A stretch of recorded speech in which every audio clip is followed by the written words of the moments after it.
The Coffin Makers by Raymond Williams. The long white bony fingers of Samuel Peel placed the shiny brass screw carefully in the small hole. Holding the screw head with his left hand, he proceeded to twist it in place with his screwdriver, giving a sharp, wheezy grunt with each turn. He then stood back to survey his work. The large brass handle looked as straight as the others on the beautifully grained wood of the coffin. He entwined his skinny fingers around the gleaming brass handle and tried to shake it, but the handle was firmly held by the embedded screws. He gave a grunt of satisfaction. That had been the last of the handles. Now all that remained was the square brass plaque to go on the coffin lid, and he would be finished for the day. He picked up the plaque from his workbench and studied the engraving. John William Edmunds, born 1786, died 1839. Each letter and figure was clear to read and perfectly formed. Yes, he thought to himself, I've made a good job of that, but pity they didn't want more of it, like age 53 or Doctor of Medicine. Then he would have been paid a lot more for the job. His thoughts were interrupted by the clonk of a wooden mallet on a chisel handle. He looked round at his companion working at a bench littered with wood scrapings. Thomas Carter was a giant of a man who looked more like a blacksmith than a carpenter. His large frame was bent over the coffin lid on his bench. The muscles in his thick arms rippled as he chiseled the last few pieces away. Thomas always turned out a first-class coffin, but this one was really the best he had ever made. The reason why Thomas had excelled himself was that the coffin was for dear Dr. Edmunds. Dr. Edmunds, the man who had nursed Thomas' sick mother for those last terrible 6 years of her life, when she had wasted slowly away in front of their eyes. Dr. Edmunds, who had always taken so much care with the many injuries Thomas had sustained through a slippered chisel or an accidental hammer blow. Thomas had shown his gratitude and admiration for the doctor in the only way he could, by making a perfect coffin for him to lie in peace until the day of judgment called him to God's side. Samuel turned his attention back to the brass plaque and was in the process of screwing down when the workshop door swung open to permit the entrance of Mr. Clive Thornwood, their employer. "What? Not ready yet?" His thin, piercing voice shrilled through the room. "The funeral's tomorrow, you know, not next month." He strutted around the workshop on his spidery legs, inspecting the workmanship with his black beady eyes. Nice finish there, Thomas," he said, running an experienced finger along the coffin lid. "Brass on yet, Samuel?" he squawked. "Handle's done, sir, and I'm on the plate now," he answered, returning to his task with the screwdriver. Good, good. Come on then, let's get the job finished. We're due over at the house in an hour's time." With that, he left as swiftly as he had appeared, and soon the workmen could hear the clop of the horses' hoofs outside as their employer got the cart ready. Later that evening, the three men trundled along the cobblestones with the bright coffin behind them on the cart. At the doctor's house, they solemnly unloaded the box and carefully maneuvered it along the dark passageway into the candlelight of the front room. The widow, so they were informed by her sister, was too overcome to be present, but if they needed anything, she would be in the kitchen. When the door closed, they lowered the coffin on the 2 stools arranged in readiness. The body lay beneath a large white seat awaiting them. "Right, let's go on with it," said Thornwood, flicking the white sheet away. "I've got the head. You, Samuel, take the feet. Thomas, the middle. Thomas, did you hear me? Take the middle." Thomas moved forward slowly, his face a picture of grief. His strong jaw quivered, while his large brown eyes brimmed with tears. The doctor was dressed in his best black suit. his golden watch and chain glinting across his waistcoat. In sharp contrast with the black cloth, his dry white skin seemed to shine in the candlelight. Carefully they eased him into the coffin, then straightened the creases in his clothes. "Right. Screw the lid on, Samuel. I'm off to the Three Bells. Coming, Thomas?" But Thomas could not find his voice with which to answer. He merely shook his head and continuing gazing at the kind lined face he had seen smiling and comforting so often, but was now so white and still. "Huh? Suit yourself. What about you, Samuel?" "As soon as I've finished, sir, I'll be there." "Good. Then I'll get you a jar of ale in readiness." He turned and was gone, leaving his two workmen alone with the coffin.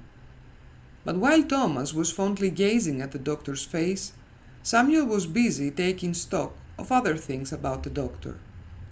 His sharp eyes had already spotted the watch and chain, and were now drinking in the rich greeniness of the large stone decorating the doctor's thick gold ring on his left hand. If only Thomas had gone as well, the two precious articles would have been tucked away in his own pocket by now. "I'll finish off here, Thomas. You can go. I can see this is distressing for you," he purred slyly. Thomas' voice still eluded him, so again he merely shook his head. Samuel cursed under his breath. He was not going to miss that beautiful ring or the gold watch. Still, if he couldn't get them now, he would later. "Very well, I'll get on then," he said, turning his back on Thomas. Then, instead of getting the Norman long screws from his pocket, he slipped his hand in another pocket and took out a few of his special short ones. He slid the coffin lid over the corpse and proceeded to screw the shallow screws into the waiting holes. Then, with a satisfied look on his face, left the house in the direction of the Three Bells. Although Samuel Peel wished it for every night, it was nearly 2 months after the doctor's funeral before the little village was blanketed by a thick fog.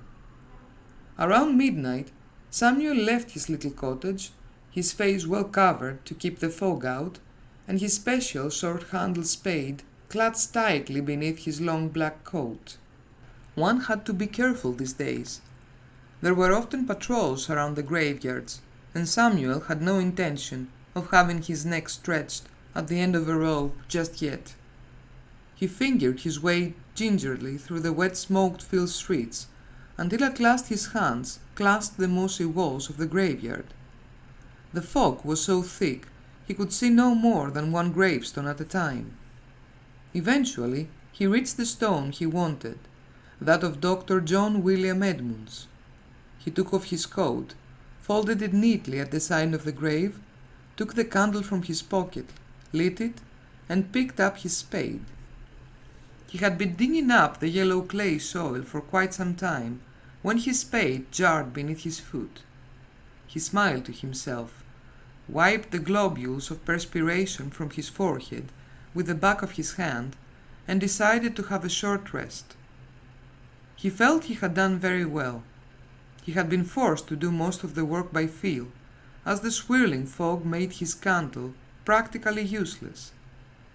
Yet he had reached the coffin in good time. It would be child's play now to wrench off the coffin lid, thanks to his foresight of using short screws. After quickly pocketing the watch and ring, he would be clamber out of this slimy pit, shovel the clay back in, then off home to admire his spoils. He scraped the remaining patches of earth clear off the coffin lid, then wedged the blade to the spade into the diving crack between coffin and lid. With a sharp heave and a twist that only came with years of practice, the lid crunched away from the base with the screws rattling and rolling in all directions. He bent down and explored the steaming blackness with his hand. His searching fingertips settled on the patch of wet, slimy skin that felt like the face. His fingers crawled down along the hard row of waistcoat buttons, scattering tiny crawly things as they went. The cold metallic chain quickly arrested his hand, and in a second the watch and chain was resting in his own pocket. Now for the ring, he thought, and reached over to the side. His fingers reached the moist flesh of the dead man's hand, and in doing so, knocked something wet and snail-like away. There was a soft plop as it hit the bottom of the coffin. Ah, this is it. His fingers closed around the cold ring and pulled, but it did not move. He pressed round the doctor's fingers and realized they had all swollen. Cursing the dead man, he pulled the hand to him, gripped the back of the hand with his left hand and the ring finger with his right, then with a sharp tug pushed the finger up and back towards the back of the hand. With a crisp crack, the finger bone snapped, and after a little, struggling and twisting, Samuel wrenched the finger away from the hand. The ring joined the watch in his pocket, while the finger was thrown back into the coffin. He straightened up, replaced the lid with his foot, then tossed his spade up out of the hole. He grasped the sides and began to claw his way up. The thick mud squelched through his fingers and seemed determined to prevent him getting a grip to get out. But finally, after a jump, he managed to clink his way up through the oozing slime. He then filled in the hole, collected his things, and melted away into the black swirling mist. A week after his nocturnal exploit, Samuel was laughing drunkenly at a coarse remark in the Three Bells. Really, he was celebrating the nice bid he had made on gold watch and chain he'd sold that day. He had thought of selling the ring as well, but had changed his mind. There was something about that ring. Anyway, he liked it, did something for him. He had kept it hidden at home with the watch until today. Then after selling the watch, he had tried the ring on for effect. So well did it fit the bony finger that he was unable to get it off again. It's Providence, he told himself. The ring is meant for my finger. Fill her up, barman, he spluttered over the counter, banging the pewter tankard into a stagnant pool of beer. He was leaning heavily against the strong wooden counter, twitching his eyebrows up and down at Sally the waitress when his foaming tankard was returned. He was just about to drink when he spotted Thomas coming into the tavern. "Hey, over there, Thomas, me lad! What are you drinking?" Thomas Carter steered his lad's frame through the tottering bodies to the counter. "Ale, thank you." His deep voice rumbled out his reply. Soon they were both drinking merrily, and even Thomas began laughing. During the evening, while Samuel's gaze was fixed upon the glistening brown curves of Sally's breasts as she bent down behind the counter, the happy smile on Thomas' face drained away. His eyelids stretched upwards, while his clear eyes riveted upon something that glinted with a green light on Samuel's hand. He knew that ring.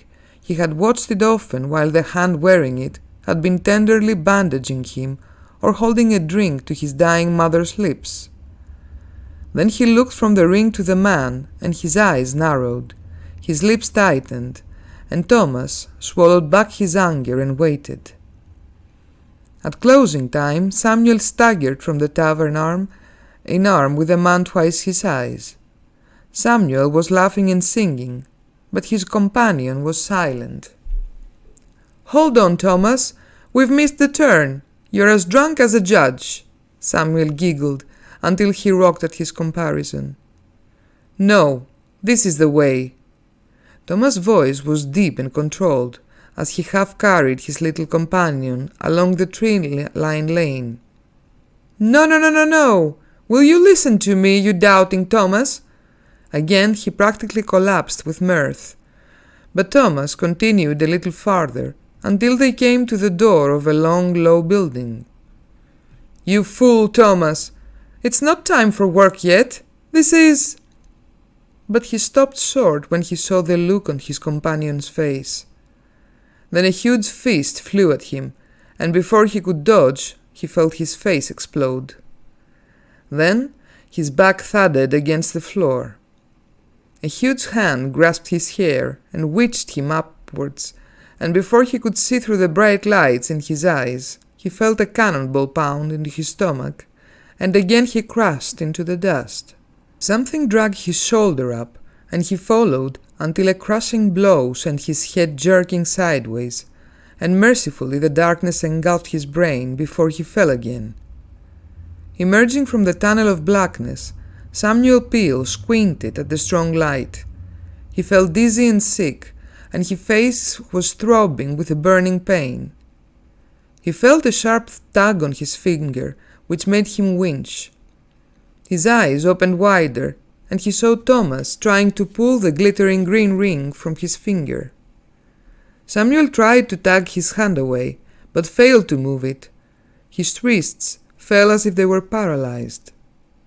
Then he saw that they were clamped into two vices on Thomas' workbench. What on earth was he doing here, kneeling on the floor, with his hands clamped rigid? Had Thomas gone mad? Why on earth was he tugging at the ring? Thomas had taken a fancy to it, that was it. He wanted the ring. But Thomas had no right to it. It was his ring, and he was going to keep it. "Won't come off, Thomas," he slurred through bleeding lips. "Anyway, it's mine. Leave it alone.